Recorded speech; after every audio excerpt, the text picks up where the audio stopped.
TV 45 news బులెటిన్ల ముందుగా headlines చూద్దాం. కేంద్ర మంత్రి Shri G Kishan Reddy press meet.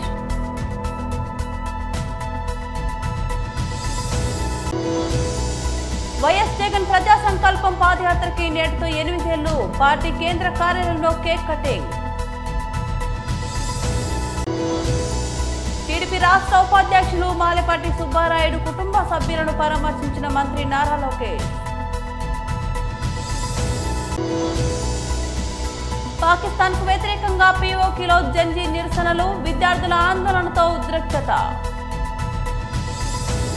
కేంద్ర మంత్రి Shri G Kishan Reddy press meet నిర్వహించారు. హైదరాబాద్ ప్రెస్ క్లబ్ సంబంధించినటువంటి కొత్తగా ఎన్నికైనటువంటి కమిటీ సభ్యులందరికీ నా తరఫున, భారతీయ జనతా పార్టీ తరఫున హృదయపూర్వకమైనటువంటి శుభాకాంక్షలు తెలియజేస్తా ఉన్నాను. మిత్రులు విజయకుమార్ రెడ్డి గారు, ప్రెస్ క్లబ్ అధ్యక్షులు, రమేష్ గారు సెక్రటరీ, సీనియర్ జర్నలిస్టు మిత్రులు రాహుల్ గారు, కమిటీ నూతనంగా ఎన్నికైన తర్వాత ఈ యొక్క మీట్ ది ప్రెస్ కార్యక్రమం మొదటిసారిగా నిర్వహిస్తూ దానికి నన్ను ఆహ్వానించినందుకు పెద్దలందరికీ ధన్యవాదాలు. ఈరోజు హైదరాబాద్ నగరంలో జూబ్లీహిల్స్కి సంబంధించినటువంటి ఉప ఎన్నికలు జరుగుతూ ఉన్నాయి. ఎవరు కోరుకోనటువంటి ఎన్నికలు. ఈ ఎన్నికల్లో 3 ప్రధానంగా రాజకీయ పార్టీలు పోటీ పడుతున్న విషయం మనకందరికీ తెలుసు. భారతీయ జనతా పార్టీ సంబంధించినంత వరకు జూబ్లీహిల్స్లో మేము ఎప్పుడు కూడా బీజేపీ తరఫున ఎన్నిక కాలేదు. స్వాతంత్రం వచ్చినప్పటి నుంచి ఇప్పటి వరకు ఎమ్మెల్యేగా జూబ్లీహిల్స్ నుంచి మేము విజయం సాధించలేదు. ముఖ్యంగా గత శాసనసభ ఎన్నికల్లో మా పార్టీ తరఫున పోటీ చేయడం జరిగింది. కానీ ఆ రోజు 2 ప్రధాన పార్టీల మధ్యలో అక్కడ ఒకటి కాంగ్రెస్ పార్టీ అజారుద్దీన్ కానీ, బీఆర్ఎస్ తరఫున స్వర్గీయ గోపీనాథ్ గారు కానీ. కాబట్టి అక్కడ 3rd ప్లేస్లో మేము రావడం జరిగింది. అదే ఎంపీ ఎలక్షన్స్ వచ్చేసరికి ప్రధాన పోటీ కాంగ్రెస్ బీజేపీ మధ్యలో ఉండింది. బీఆర్ఎస్ పార్టీ 3rd ప్లేస్లో రావడం జరిగింది. కానీ ఇప్పుడు జరుగుతున్నటువంటి ఎన్నికలు ట్రయాంగిల్లో ఉన్నాయి. నేను గత అనేక రోజులుగా కాన్స్టిట్యున్సీలో డోర్ టు డోర్ క్యాంపెయిన్ కానీ, చిన్న చిన్న గ్రూప్ మీటింగ్లు కానీ నేను పాల్గొంటున్నాను. ఓటర్స్లలో ఎక్కడ కూడా స్పష్టత ఇంకా వారికి రాలేదు. ఏవైతే సర్వేలు నిర్వహిస్తున్నారో ఆ సర్వేలు నమ్మకమైనటువంటి సంస్థలు ఏవి కూడా నిర్వహించలేదు. వైఎస్ జగన్ ప్రజా సంకల్పం పాదయాత్రకి నేటితో 8 ఏళ్లు. పార్టీ కేంద్ర కార్యాలయంలో కేక్ కటింగ్ చేశారు. దివంగత రాజశేఖర రెడ్డి గారి వారసుడిగా తన ప్రజా జీవితాన్ని ప్రారంభించినటువంటి వైఎస్ జగన్మోహన్ రెడ్డి గారు నిరంతరం ప్రజా శ్రేయస్సు, ప్రజల ఆకాంక్షలు నెరవేర్చటమే లక్ష్యంగా, సంకల్పంగా జీవితాన్ని ప్రారంభించి అనేక ఒడిదుడుకుల్ని, అనేక వేధింపుల్ని, కక్ష సాధింపుల్ని అన్నిటినీ కూడా భరిస్తూనే ఆయన ప్రజా జీవితంలో ప్రజలకి మరింత చేరువ కావాలి. అసలు ప్రజల కోరికలేంటి, ప్రజల ఆశయాలేంటి, ప్రజల లక్ష్యాలేంటి, వారు పాలకుల నుంచి లేదా తమ ఎన్నుకున్న ప్రభుత్వాన్ని నుంచి ఏం ఆశిస్తున్నారు, ఏం కోరుకుంటున్నారు అనేటువంటి విషయాల్ని క్షుణ్ణంగా ప్రజలకు చేరువుగా చేరుకుని తెలుసుకుని తద్వారా అవన్నీ కూడా ప్రజలిచ్చిన అధికారం ద్వారా నెరవేర్చాలనేటువంటి గొప్ప సంకల్పంతో 8 సంవత్సరాల క్రితం ప్రజా సంకల్ప యాత్ర అని చెప్పని ఒక లక్ష్యంతో, ఒక సంకల్పంతో ఇదే రోజున ప్రారంభించి ఇప్పటికి 8 సంవత్సరాలు పూర్తవుతున్న సందర్భంగా దాన్ని ఒక అంత గొప్ప లక్ష్యంతో, సంకల్పంతో దాన్ని ప్రారంభించి 3648 కిలోమీటర్లు తన అడుగు వేసుకుంటూ ప్రయాణం చేసి 2516 గ్రామాల ద్వారా ప్రజల్ని పలకరిస్తూ ప్రజల యొక్క ఆలోచనల్ని, ప్రజల యొక్క మనసుని గుర్తెరిగి లేదా తెలుసుకుంటూ ముందుకు సాగుతూ 134 అసెంబ్లీ నియోజకవర్గాల ద్వారా తన ఈ ప్రజా సంకల్పాన్ని, యాత్రని, ప్రయాణం ముందుకు కొనసాగిస్తూ అలాగే దాంట్లో 124 బహిరంగ సభల్ని ప్రజలకి తను ఏం తెలుసుకున్నాడు, ప్రజల నుంచి తను ఏం విన్నాడు, తను ఏం చేయబోతున్నాడు, దాన్ని ఎలా చేయబోతున్నాడు అనేటిని విషయాల్ని 124 భారీ సభల ద్వారా ప్రజలకి చెప్తూ మరి 55 ఆత్మీయ సమ్మేళనాలు కానీ అనేక కులవృత్తుల మీద ఆధారపడి జీవించేటువంటి వ్యక్తుల యొక్క ఆలోచనల్ని, వాళ్ళ కులవృత్తుల కొనసాగింపులో వారు పడుతున్నటువంటి ఇబ్బందుల్ని, ప్రభుత్వాల నుంచి వారు ఏమీ పొందలేకపోయేటువంటి విషయాల్ని, ఏం చేస్తే కులవృత్తులను కొనసాగించడానికి, కులవృత్తులను బతికించడానికి మంచిదనేది, ప్రభుత్వాలు ఏం చేయాలనేది వారి నుంచి తెలుసుకుంటూ దగదర్తి సందర్శనకు వచ్చిన మంత్రి నారా లోకేష్ కు ముసునూరు టోల్ ప్లాజా వద్ద ఘన స్వాగతం లభించింది. కావలి ఎమ్మెల్యే దగ్గుబాటి వెంకటకృష్ణారెడ్డి లోకేష్ ను ఆహ్వానించి కారులో ఎక్కించారు. తదుపరి టీడీపీ కార్యకర్తలకు లోకేష్ అభివాదం చేస్తూ కాన్వాయ్ ముందుకు కదిలింది. అనంతరం లోకేష్ దగదర్తి గ్రామానికి వెళ్లి మాలపాటి కుటుంబాన్ని పరామర్శించారు. ఈ సందర్భంగా భారీగా టీడీపీ నాయకులు, కార్యకర్తలు హాజరయ్యారు. భారతదేశంలో అనేక ప్రాంతీయ పార్టీలు ఉన్నాయి, కానీ కేవలం ఒక తెలుగుదేశం పార్టీకే కార్యకర్తలు ఉన్నారు. ఆ పసుపు జెండా చూస్తేనే మా లాంటి కార్యకర్తలకి ఒక ఎమోషన్. మొన్న జరిగిన మహానాడులో కూడా చాలా స్పష్టంగా కార్యకర్తలే మా అధినేత అని డిక్లేర్ చేసుకునే ఏకైక పార్టీ తెలుగుదేశం పార్టీ. నాడు నేడు ఎప్పుడు కార్యకర్తలకు అండగా నిలబడేది తెలుగుదేశం పార్టీ. 2014లో ఆనాటి మహానాడులో కార్యకర్తలకు ప్రత్యేకంగా సంక్షేమ నిధి ఏర్పాటు చేద్దామని ప్రతిపాదించినప్పుడు ఇక్కడున్న పెద్దలతో, సోమిరెడ్డి చంద్రమోహన్ రెడ్డి గారితో సహా చంద్రబాబు నాయుడు గారు ఆనాడు ఒక నిధే కాదు, ఒక విభాగం ఏర్పాటు చేయండి, కార్యకర్తల్ని మీరు ఆదుకోవాల్సిన బాధ్యత మీరు తీసుకోండి అని నాకు చెప్తాం జరిగింది. ఇప్పటికీ కార్యకర్తల సంక్షేమం కోసం 135 కోట్ల రూపాయలు ఒక తెలుగుదేశం పార్టీ ఖర్చు పెట్టింది.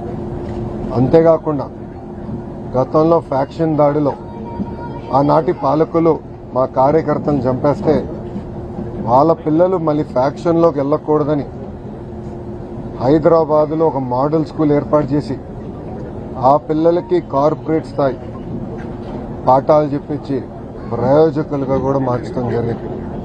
నా యువగలం పాదయాత్రలో కూడా నేను కల్లారా చూసా. ఆనాడు ప్రభాకరన్ని వాళ్ళ పిల్లల ముందల్ని నరికి చంపేస్తే ఆ పిల్లలందరినీ పార్టీ చదివించి ఈరోజు వాళ్ళు సెటిల్ అయ్యారు. ఒకరు డెలాయిట్లో, ఒకరు ఎక్సెంచర్లో, ఇట్లా అనేక అద్భుతమైన కంపెనీలో వాళ్ళు పనిచేసే పరిస్థితికి వచ్చారు. ఈరోజు మీ అందరు తెలుసు, సుబ్బానాయుడు అన్న మన దగ్గర లేరు, మనందరం కోల్పోయాం. ఒక క్రమశిక్షణ పట్టుదలకి మారు పేరు సుబ్బానాయుడు అన్న.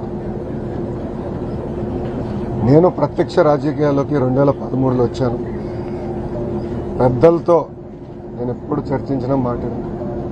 సుబ్బానాయుడు గారితో దగ్గరగా ఉండేవాళ్ళం, నవ్వుతూ మాట్లాడుకునేవాళ్ళం. ఇద్దరికి ఆవేశం కనుక ఇద్దరు రూమ్లో కూర్చొని తిట్టుకునేవాళ్ళం. కానీ ఎప్పుడు జై తెలుగుదేశం అనే ఒకే ఒక పదంతో ముందరికి కాదు. పాకిస్తాన్ ఆక్రమిత కాశ్మీర్ పీఓకేలో పరిస్థితులు మరోసారి ఉద్రిక్తంగా మారాయి. గత నెలలో పన్నులు సబ్సిడీల కోసం జరిగిన హింసాత్మక ఆందోళనలు సద్దుమణగక ముందే ఇప్పుడు విద్యార్థులు రోడ్డెక్కారు. విద్యా సంస్కరణలు, అధిక ఫీజులకు వ్యతిరేకంగా జెన్జీ యువతరం ప్రారంభించిన ఈ నిరసనలో హింసాత్మకంగా మారడంతో స్థానికంగా తీవ్ర గందరగోళం నెలకొంది. యూసఫరాబాద్లోని విశ్వవిద్యాలయంలో ఈ నిరసనలు ప్రారంభమయ్యాయి. సెమిస్టర్ ఫీజుల పేరుతో ప్రతి 3-4 నెలలకు లక్షల రూపాయలు వసూలు చేస్తున్నారని యూనివర్సిటీ విద్యార్థులు ఆరోపిస్తున్నారు. మరోవైపు ఇంటర్మీడియట్ విద్యార్థులు కూడా ఈ ఆందోళనలో పాల్గొన్నారు. కొత్తగా ప్రవేశపెట్టిన డిజిటల్ అసైన్మెంట్ సిస్టమ్ ఈ మార్కింగ్ వల్లే అక్టోబర్ 30న విడుదలైన మొదటి సంవత్సరం ఫలితాల్లో తమకు ఊహించని దానికంటే తక్కువ మార్కులు వచ్చాయని వారు మండిపడుతున్నారు. కొందరైతే పరీక్షలకు హాజరు కాని విద్యార్థులు కూడా పాస్ అయ్యారని ఆరోపించడం గమనార్హం. శాంతియుతంగా జరుగుతున్న ఈ నిరసనలు ఇటీవల హింసాత్మకంగా మారాయి. ఆందోళన చేస్తున్న విద్యార్థులపై గుర్తు తెలియని వ్యక్తి కాల్పులు జరపడంతో పరిస్థితి అదుపు తప్పింది. ఆగ్రహించిన విద్యార్థుల టైర్లకు నిప్పు పెట్టి విధ్వంసానికి పాల్పడ్డారు. పాకిస్తాన్ ప్రధాని షెహబాజ్ షరీఫ్ ప్రభుత్వానికి వ్యతిరేకంగా పెద్ద ఎత్తున నినాదాలు చేశారు.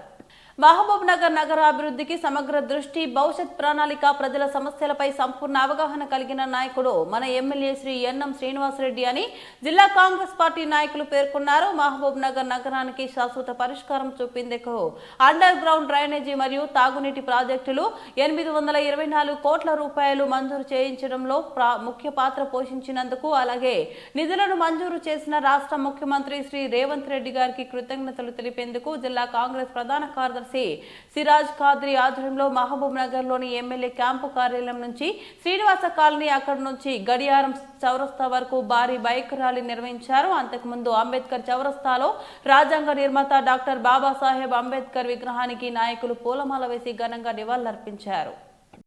కాంగ్రెస్ పార్టీ రేవంత్ రెడ్డి గారి ఆధ్వర్యంలో, అదేవిధంగా ఎన్ఎం శ్రీనివాసరెడ్డి నాయకత్వంలో మహబూబ్ నగర్ పట్టణము, మహబూబ్ నగర్ కార్పొరేషను బ్రహ్మాండంగా అభివృద్ధి చెందుతూ ఉంది.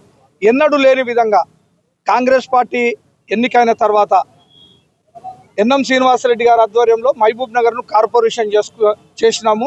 అదేవిధంగా 60 వార్డులు కూడా చేసుకున్నాము. దాని ఫలంగానే అభివృద్ధి చేయాలి అని చెప్పి ఒక మంచి ఉద్దేశంతో 600 కోట్లతోటి ఇక్కడ అండర్ గ్రౌండ్ డ్రైనేజ్ సిస్టమ్ను ఇక్కడ ఓపెన్ చేయాలని చెప్పేసి ప్రభుత్వం శాంక్షన్ చేసింది. అదేవిధంగా 220 కోట్ల రూపాయలు ఏదైతే వాటర్ సప్లై ఉందో దాన్ని అప్గ్రేడ్ చేయడానికి కొరకు మహబూబ్ నగర్ కార్పొరేషన్లో నీరు ఇబ్బంది ఉంది.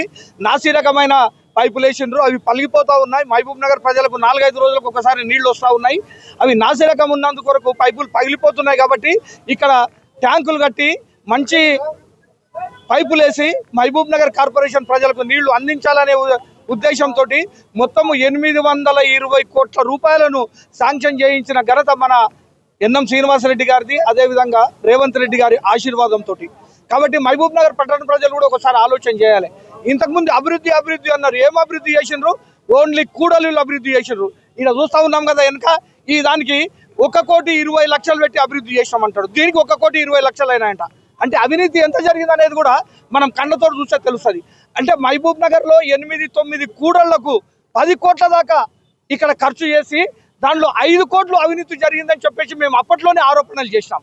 కానీ ఇప్పుడు ఎన్ఎం శ్రీనివాసరెడ్డి గారి ఆధ్వర్యంలో ప్రతి వాడ చూడండి, ప్రతి స్ట్రీట్ చూడండి సిమెంట్ రోడ్లతోటి మెరుస్తూ ఉన్నాయి. రాబోయే కాలంలో కూడా 820 కోట్లతోటి మహబూబ్ నగర్ పట్టణాన్ని పెద్ద ఎత్తున మేము అభివృద్ధి చేసుకోబోతా ఉన్నాము. అదే పనుల్లో అదేవిధంగా రేవంత్ రెడ్డి గారికి, ఎన్ఎం శ్రీనివాసరెడ్డికి మహబూబ్ నగర్ పట్టణ తరఫున, అదేవిధంగా కాంగ్రెస్ పార్టీ నాయకుల తరఫున మేము కృతజ్ఞతలు తెలియజేస్తా ఉన్నాం. వరంగల్ హంటర్ రోడ్లో వరద సమస్యకు శాశ్వత పరిష్కారం కోరుతూ బాధితులు ధర్నా నిర్వహించారు. గత 12 సంవత్సరాలుగా తేలికపాటి వర్షానికే ఈ ప్రాంతం నీట మునిగి ఆస్తి ప్రాణ నష్టం జరుగుతుందని బాధితులు ఆవేదన వ్యక్తం చేశారు. ప్రజాప్రతినిధులు, అధికారులు పలువురు విన్నవించినా చర్యలు తీసుకోలేదని హంటర్ రోడ్డు వరద బాధితులు సమైక్య నాయకులు శ్రీనివాస రమేష్ తెలిపారు. సమస్యకు శాశ్వత పరిష్కారం తీసుకోవాలని వారు ప్రభుత్వాన్ని కోరారు.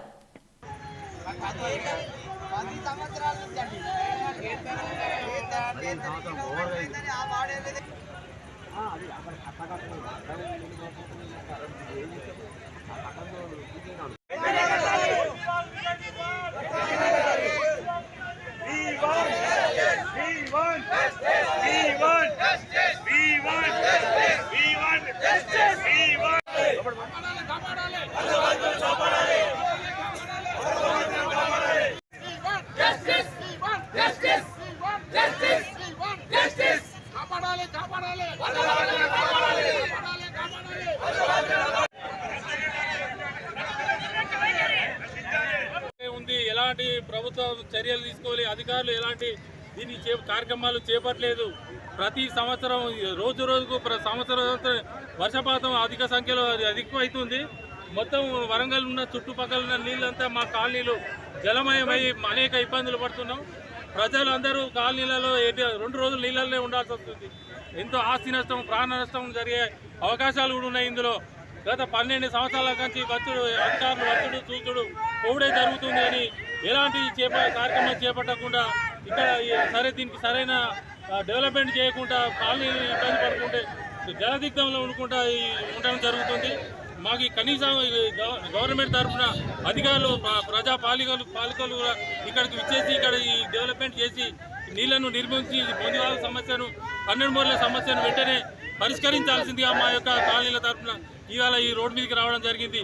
కేవలం ఉన్న ఇక్కడ కాలనీల తరఫున వచ్చిన ప్రజలే, పబ్లికే, ప్రతి ఒక్క బాధితుడు ఇక్కడ ఈ ర్యాలీలో ఇక్కడ ధర్నాలో పాల్గొని ఇక్కడ దీన్ని ఎట్లయినా దీని భవిష్యత్తులో అరికట్టాలని నిర్మించడానికి మా వంతు మేము ఇక్కడ మిగతా వాళ్ళు కానీ ఎవరు మమ్మల్ని అనుకున్నది లేదు, ఎవరు మాకు హెల్ప్ లేదు. మాకు కూడా మేము హెల్ప్ కూడా ఆశిస్తలేము సార్. మాకు కావాల్సిన సమస్య పరిష్కారం. మేమందరం సొంతంగా మాత్రమే వచ్చిన వాలంటీర్గా వచ్చిన ఏ పొలిటీషియన్ ఒత్తిడి కానీ ఏ పొలిటికల్ పార్టీ సెక్రటరీ కానీ లేదు. ఇలా మేమందరం వాలంటీర్ వచ్చిన వాళ్ళమే. మేయర్ గారు వచ్చారు కానీ పోతన నగర్ విజిట్ చేశారు, వాళ్ళు లోపలికి రాలేదు. సరే, వాళ్ళకు కూడా చాలా ప్రాబ్లమ్స్ ఉండొచ్చు, దాన్ని మేము కూడా కామెంట్ చేయట్లేదు. మాకు కావాల్సిందల్లా కట్ట హైట్ పెంచిన తర్వాతనే ఈ వరదలు వస్తున్నాయి సార్.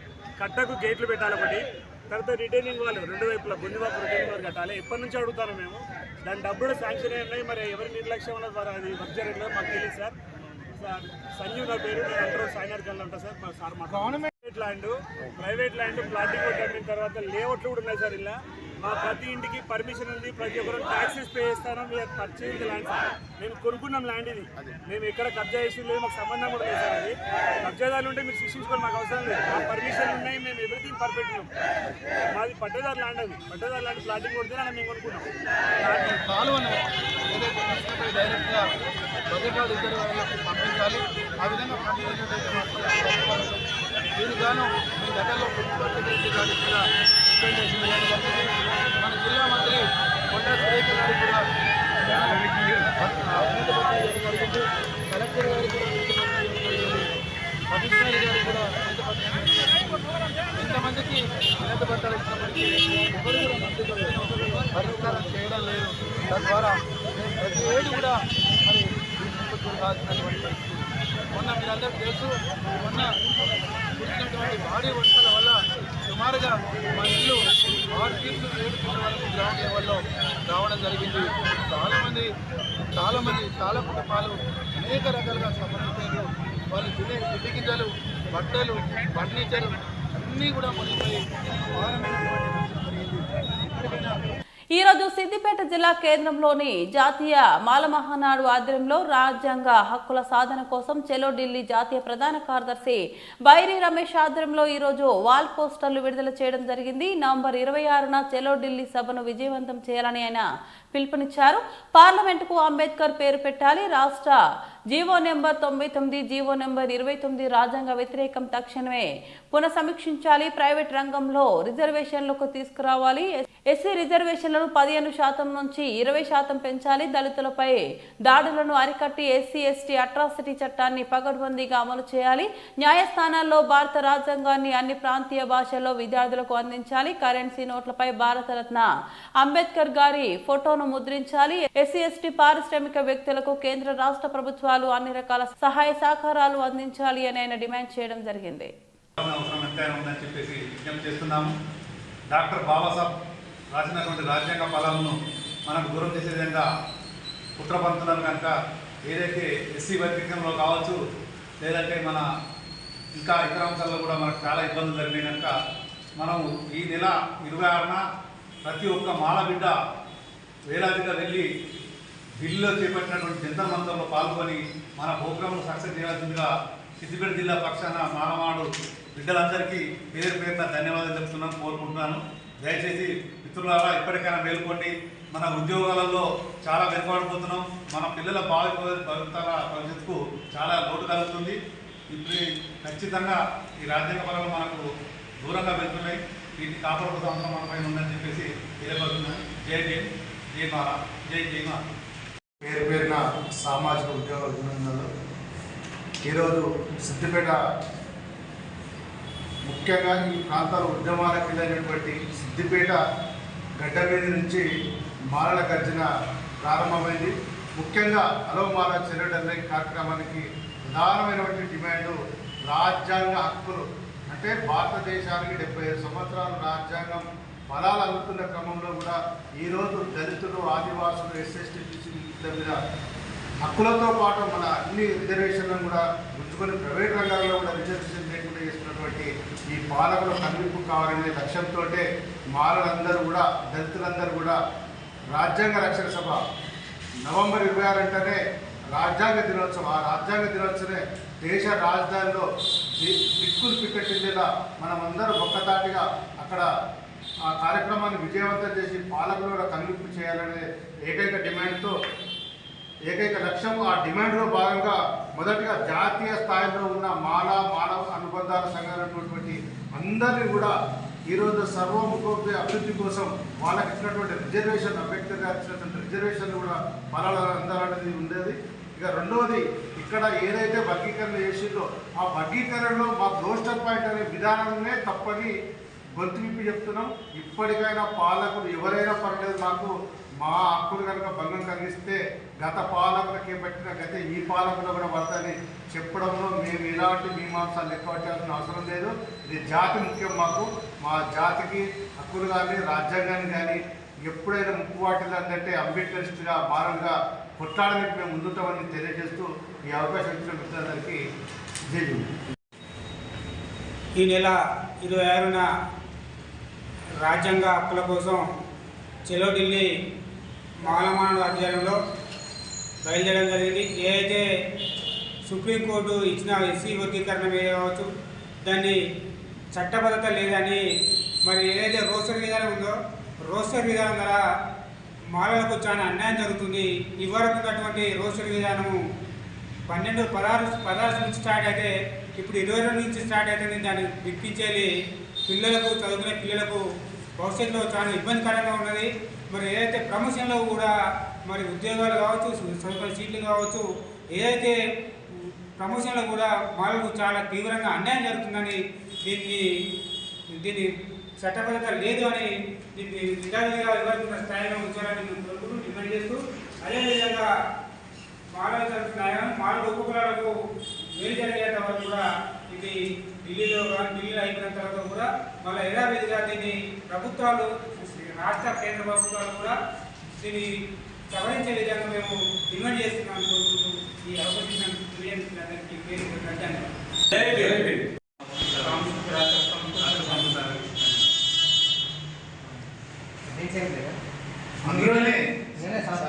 బులెటిన్ ముగించే ముందు మరోసారి హెడ్లైన్ చూద్దాం. కేంద్ర మంత్రి Shri G Kishan Reddy press meet.